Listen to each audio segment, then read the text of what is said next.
Bom dia, pessoal, tudo bem? Sejam bem-vindos aí a mais um dia do nosso curso de Introdução ao Python.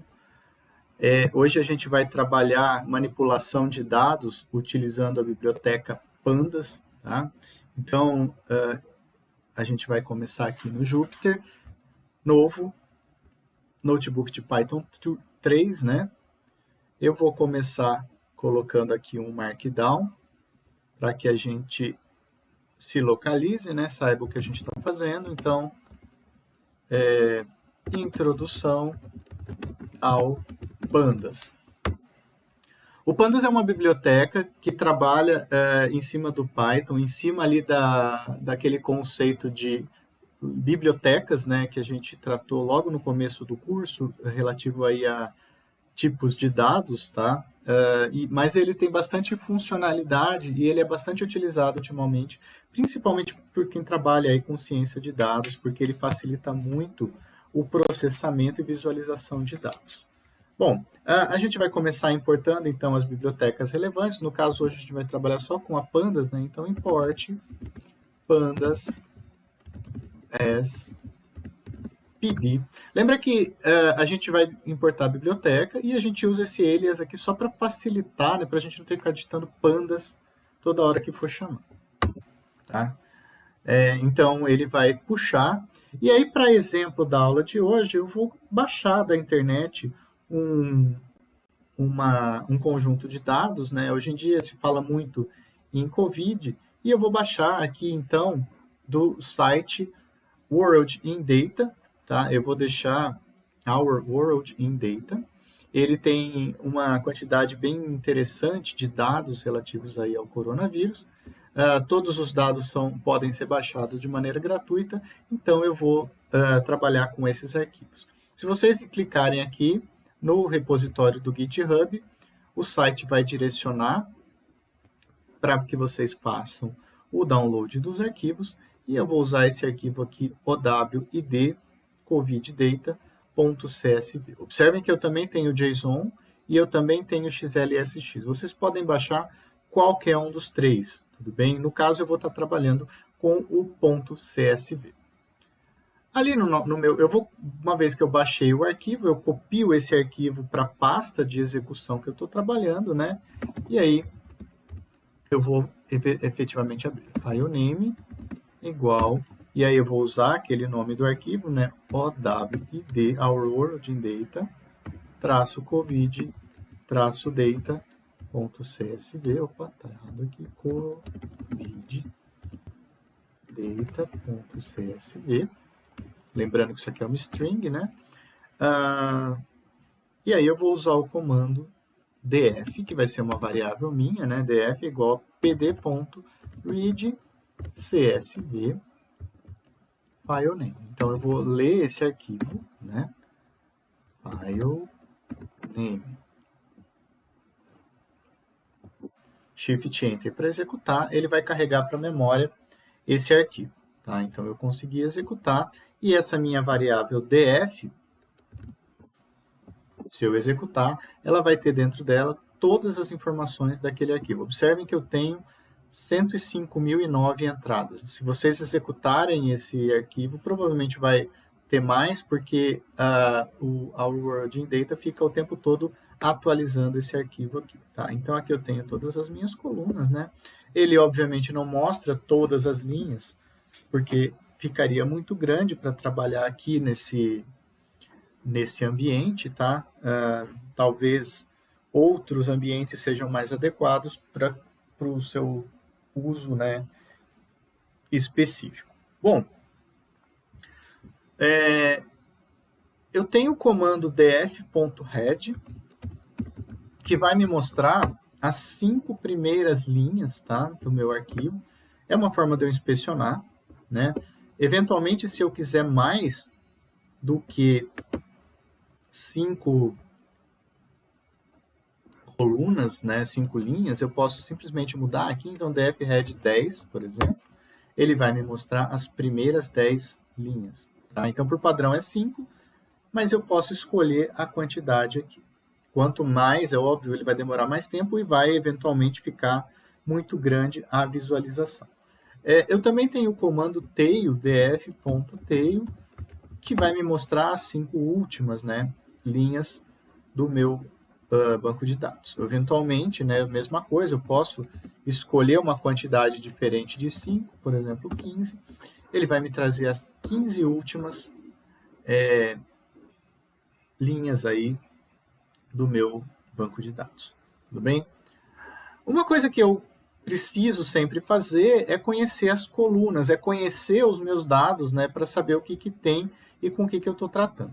Se eu digitar df.columns, e aí observem que não tem parênteses aqui, e Shift Enter, ele vai me trazer o nome de todas as colunas, né, que eu tenho no meu dataset, na minha base de dados. Tudo bem? Um outro comando bastante útil é o describe, então df.describe, abre e fecha parênteses. Ele vai me trazer para todas as variáveis numéricas uma estatística básica, né? Então observem que eu tenho contador de todos os valores não nulos, né? A média, desvio padrão, valor mínimo, valor máximo e os percentis aqui 25, 50, 75%, né? Para cada um desses valores. Então, olhando aqui, eu já consigo ter uma noção, né, da distribuição estatística para cada um dos valores numéricos, né, que a gente tem aí no nosso dataset. Eu também tenho o comando df.info, abre e fecha parênteses, onde ele vai me trazer, de novo, cada uma das variáveis, mas aí ele vai me dar uma contagem de valores não nulos, né? Lembrem-se, eu tenho 105.010 valores, né, no total.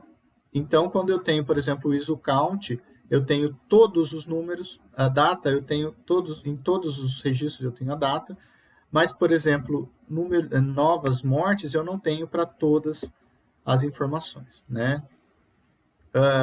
Além disso, eu vou ter o tipo de variável de cada um deles. Então, ISOcode, continente e location são dados aqui como objetos, porque na verdade são strings, né? E float 64, porque são números do tipo float, certo? Então, aqui são as informações de cada uma das colunas que a gente tem. Observem que, então, a gente já sabe abrir o nosso dataset e saber o que tem dentro dele e ter uma breve descrição estatística das informações. Vamos supor que eu queira informação específica de uma coluna, eu não estou interessado em ler todo o dataset. Então, eu posso digitar df, abre e fecha colchetes, né, esses parênteses quadrados aqui, entre aspas, ISOcode, que ISOcode é uma das colunas que eu sei que eu tenho. Shift Enter, ele vai trazer aqui todos os valores, né, para esse valor. Então, na linha 0 eu tenho a FG, assim por diante, na linha 105.005 eu tenho o ZWE e assim por diante. Esse aqui é o código, né, do país que a gente tem. Se a gente voltar lá no nosso dado, é isso aqui que eu estou puxando, ISOcode, né? E tem esse código aí do país. Uma outra forma que eu tenho, então lembrem-se, né? Eu coloquei aqui df e entre aspas, entre colchetes, eu coloquei o nome da variável. Uma outra forma que eu tenho de fazer a mesma coisa é df.iso_code. Ele vai trazer exatamente a mesma informação. Só prestem atenção que quando eu uso esse ponto, o nome da coluna tem que ser uma única palavra, né? Eu não posso ter um espaço aqui dentro, por exemplo, que o comando não vai interpretar. Então, na verdade, essa nomenclatura acaba sendo a mais adequada, porque ela vai funcionar para todos os casos, né? Mas, enfim, essa aqui é uma outra nomenclatura que pode ser útil aí. A gente pode também tentar dar uma entendida, né, no que eu tenho nesses dados. Então, por exemplo, eu posso usar o comando df isocode.unique, abre e fecha parênteses, ele vai me trazer todos os valores, né, únicos, né, todos os valores que eu tenho para essa coluna. Bem, observem de novo que isso aqui são os valores únicos, então ele vai agrupar. Eu também posso querer saber quanto eu tenho de cada um, então df isocode, iso_code, ponto value, vamos pôr location, né? Location, ponto value, counts, abre e fecha parênteses, aí ele vai me trazer aqui que eu tenho, né, Argentina 572 entradas, México 572 entradas e assim por diante, aí Turcomenistão só uma entrada e assim por diante. Então eu consigo ter essa informação, né, de quantos dados eu tenho para cada um dos valores. Tudo bem? Uma outra coisa que pode ser relevante para a gente fazer aí dentro de um dataset é buscar por informações nesse dataset. Então imaginem que eu quero o seguinte, df.lock 10. Quando eu uso esse comando, ele vai pegar a décima entrada, né, no meu banco de dados e vai me trazer todas essas informações, ou seja, todas as informações da linha 10 estão aqui. Vamos supor que eu não queira apenas a linha 10, mas eu queira duas linhas, df, aí eu abro um novo colchete, 10,20, e ele vai me mostrar,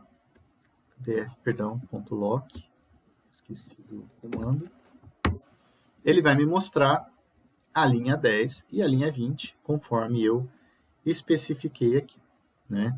Eu também posso utilizar a notação df.lock 10, 2.20, e ele vai me trazer todas as linhas, desde 10 até 20, né?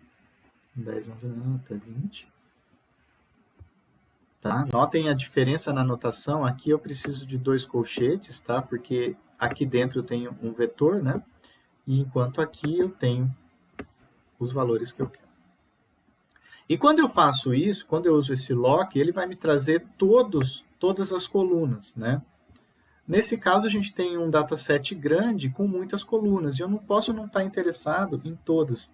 Então, eu posso pedir só uma coluna. Por exemplo, né, df_lock 10, 2.20, então são as linhas que eu quero, vírgula, as colunas que eu quero, por exemplo, total cases. Então, ele vai me trazer para todas as linhas desde 10 até 20, apenas a coluna total cases, né? Número total de casos. Obviamente, eu posso usar aquela notação anterior para me referenciar aí a mais do que uma coluna. Então, por exemplo, total cases e total deaths, total de mortes. Então, ele vai me trazer aqui, né, essas informações. No caso, eu escolhi uma região de valores que não tem nenhuma informação sobre total deaths. Mas se eu escolher, por exemplo, uma outra região de valores, de 200 a 220, eu vou ter aqui total cases e total deaths, ou seja, o número total de casos, número total de mortes, dentre essas linhas, né, entre 200 e 220. Uma outra anotação interessante que eu posso usar é o seguinte, df.lock 200 até, vamos pôr 210, e eu quero todas as colunas desde total cases até total death, total de mortes. Então vejam que eu estou usando a mesma notação aqui para números, né? Eu estou usando para as colunas. Então ele vai me mostrar todas as colunas desde total cases até total death para as linhas 200 até 210. Certo? Uma outra coisa que pode ser interessante é eu querer saber todas as informações relativas a um único país. Então, eu peço, por exemplo, df, e aí eu vou pegar df.location, igual, por exemplo, Argentina, Brasil, né? Brasil.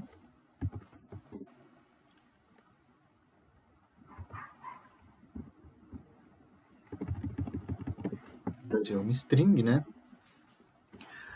Então, df, e aí observem que eu vou, isso aqui dentro, né, do argumento é um booleano, então ele vai pegar toda a minha série de valores location, né, e vai comparar com o Brasil, e aí ele vai me mostrar apenas aqueles valores onde eu tenho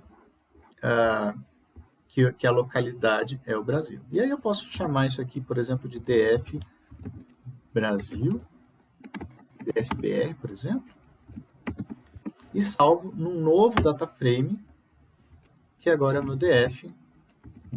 Aqui eu tenho apenas os casos do Brasil. E aí eu posso fazer todas as manipulações, né, que a gente fez anteriormente para entender o que acontece aí, né,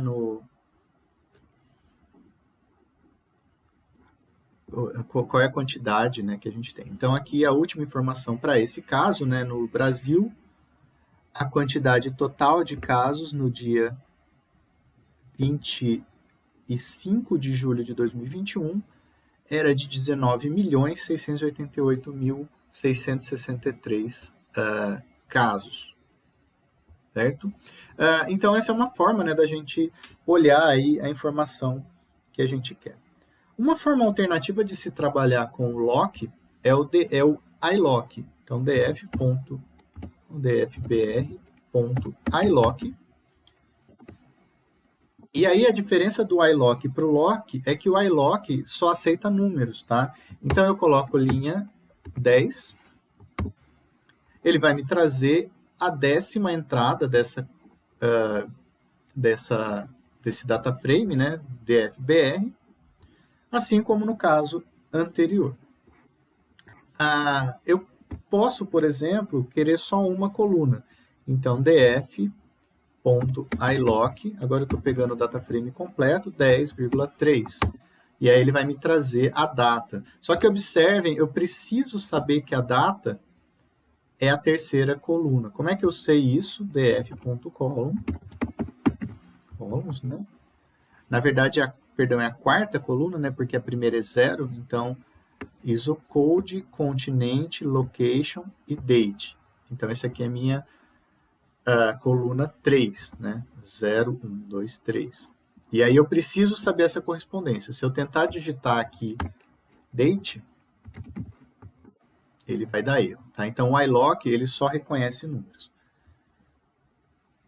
Mas eu posso fazer todas aquelas separações que a gente fez anteriormente, né? Então, por exemplo, df.ilock 200 até 210, 4 até 7, por exemplo. Então, ele vai me trazer as linhas 200 até 210, as colunas 4 até 7. Certo? Então, aqui estão essas colunas. Bom, pessoal, para a aula de hoje, eu acho que a gente para por aqui. A gente vai ter que trazer outras aulas do Pandas, porque ele é bastante interessante, tem muita coisa legal que dá para fazer com ele, tá? Eu acho legal que vocês tentem ir treinando aí isso que a gente fez na aula de hoje. Nas próximas aulas, a gente vai se aprofundando um pouco mais nessa biblioteca, que é muito importante e muito usada no dia a dia, beleza? Quem não acompanha o curso desde o começo, eu sugiro que vocês entrem lá no canal, peguem desde a primeira aula. Quem ainda não é inscrito, que se inscreva, né, se achar que vale a pena. E deixem seus comentários para tirar qualquer eventual dúvida, tudo bem? Mais uma vez, obrigado a todos, um abraço, até a próxima.